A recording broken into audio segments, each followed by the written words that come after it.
Hi guys, welcome back to another episode of Rebuilding Fulham, episode 11. Now, this is our first episode in the Premier League. Obviously, we are not playing any games in this episode. This is more about the transfers, and believe me, there has been quite a lot of movement in the transfer window. You can see there have been some games in the Premier League. That's because our game against Everton was moved till the Sunday for TV, so we got a little bit of extra money because of that, which is good to see. It does mean, of course, that some fixtures have already been played. Sunderland, in fact, beat West Ham 4-0 on the opening day. So that was quite a result.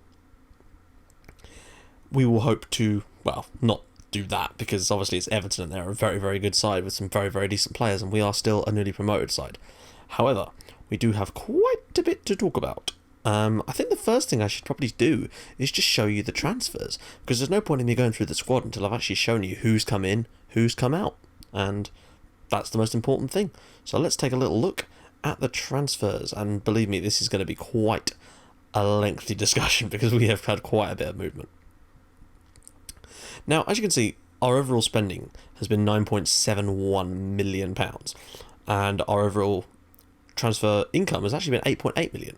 So it might not look as though we've spent a great deal of money overall, but in fact, a lot of these deals were done on the basis of further payments at a later date.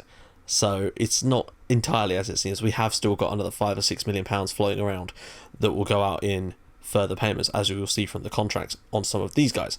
But we'll talk about who's left first, because it is important that we discuss this. As you can see, there's a lot of players left on free transfers. Those are not really that important.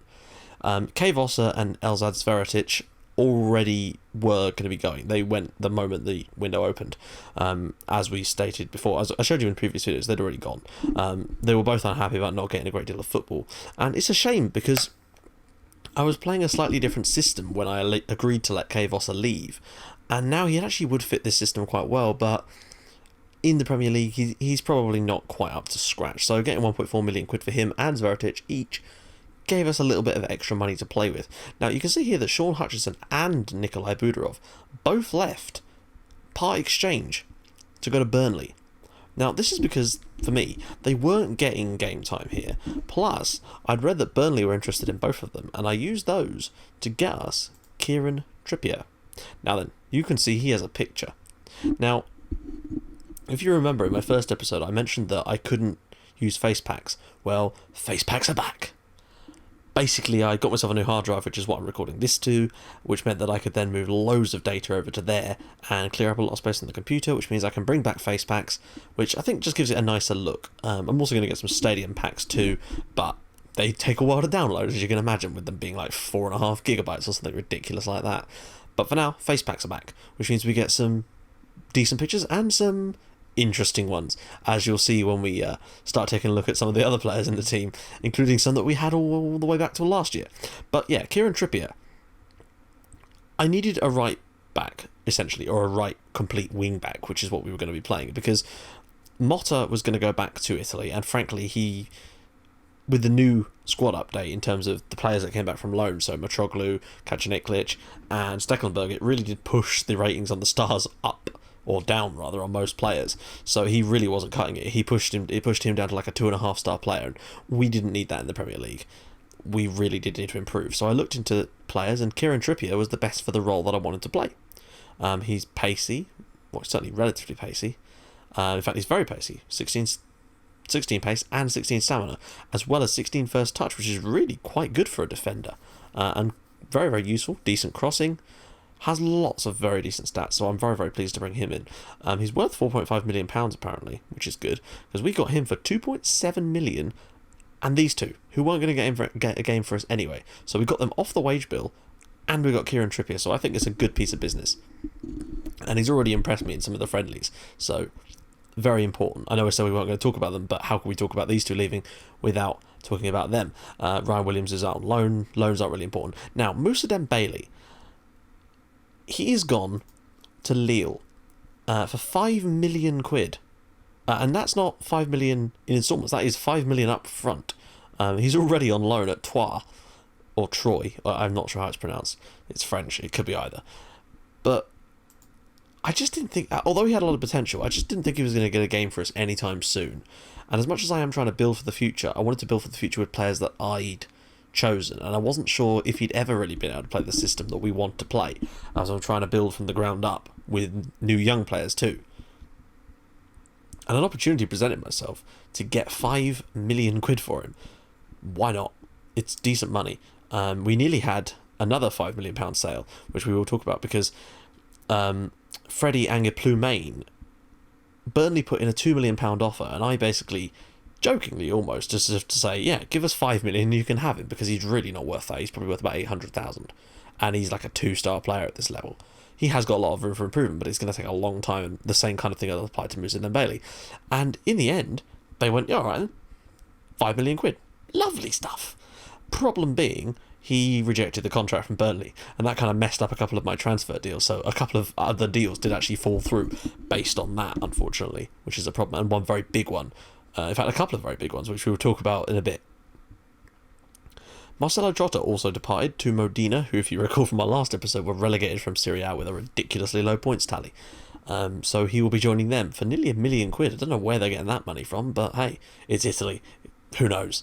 Lots of players going out on loan, as you can imagine. Huge numbers going out on loan, in fact, including Patrick Roberts and Thomas Eisfeld. Because we've had to bring in some bigger players, some of our sort of peripheral players have been able to go out on loan this year, and I really think that's going to be good for them, just to give them a chance to play, which is important. But that's mostly it in terms of, most of it was just loans. And most of the transfer fee out was on players like Dembele, and obviously these two. Now then, players coming in, it might not look like a lot, but that's because in my mind it was a lot, in the sense that I was looking through pages and pages and pages of players, getting bids rejected, trying to wheel and deal. It took a very long time to progress through from June to now. And as you can see, the last deal we did was actually completed on the 1st of July. So we got all our business done very, very early in the window. And the main reason for that was because we were given a transfer budget of nearly 12 million quid with a lovely big wage boost. I'm guessing that's because we were back in the Premier League and the club obviously had a little bit more money. So that was good. We got a huge amount of TV money over the year. We've got about 53 million quid to come in through TV rights, which is great. But I wanted to just keep a little bit of money left over, just in case, because there's that bit where you can change the squad bonuses and you can put it down a little bit and get a little tiny bit more money. That's what we have here. So I've got a little bit of money just in case we get an injury, a serious injury in August, or see someone that's just too good to turn down.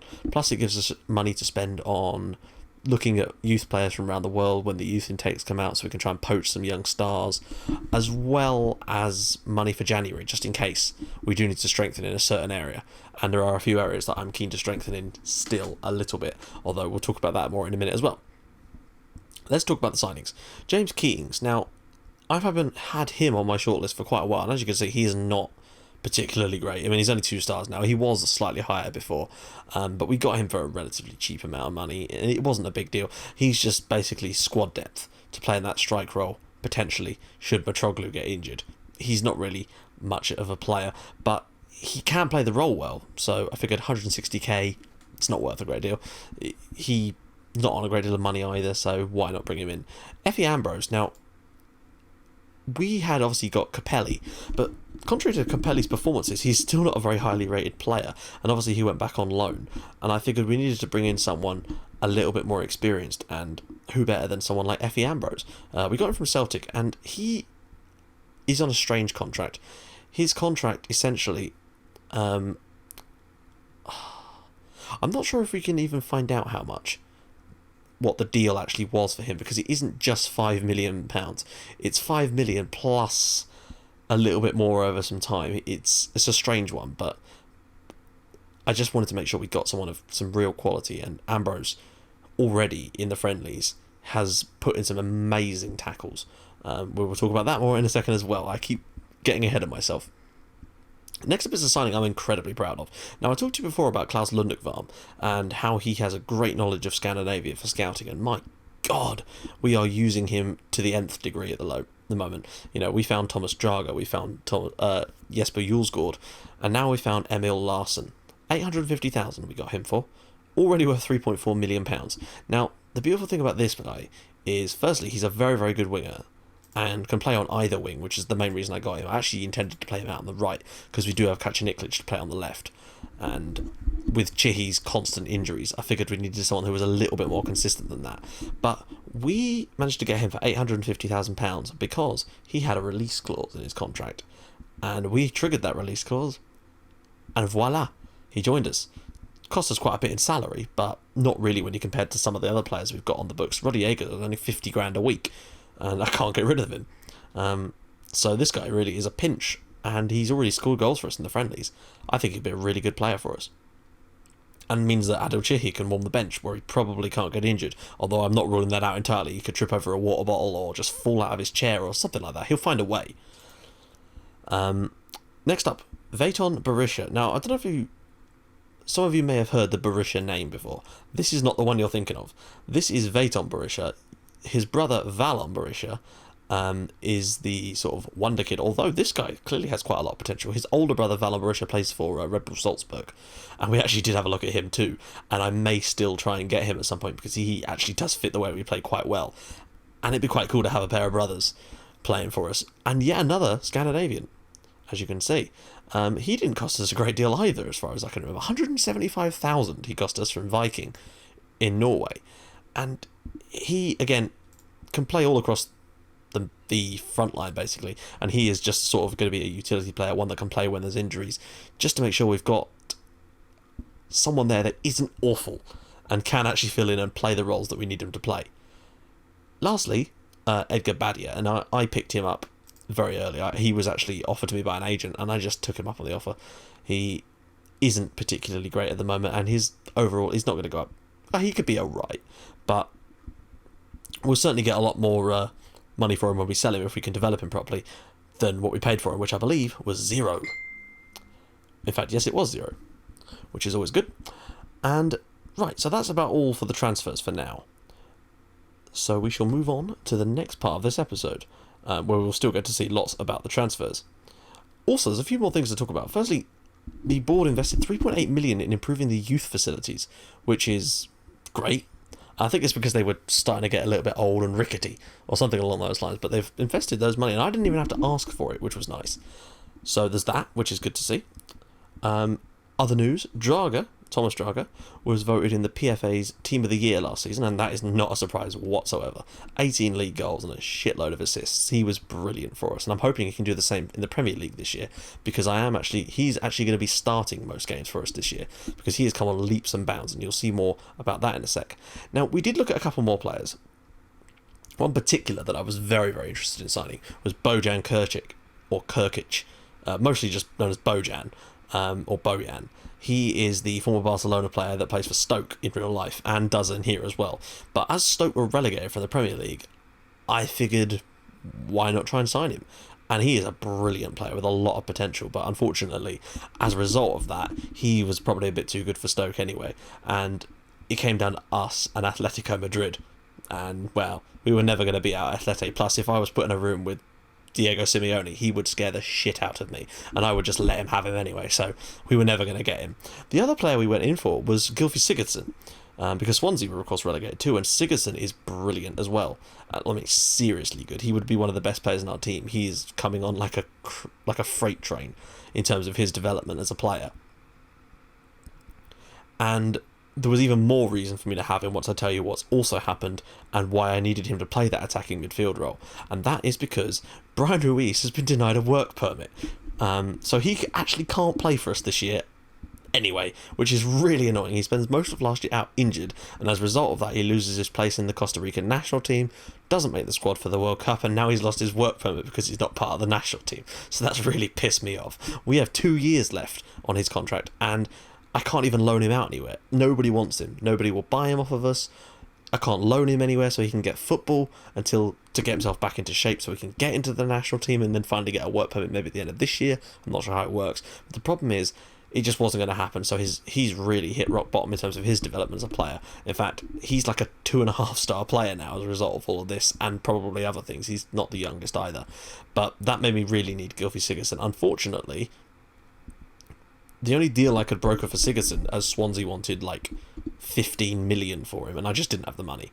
And he's probably worth a lot, so I managed to broker a deal with them, and we did actually get this deal to go through, nearly, in the sense that I offered them 8 million quid up front, I think, plus some incentives later on, like sell on stuff and things like that, plus some more money, like another 2 million over the next 2 years.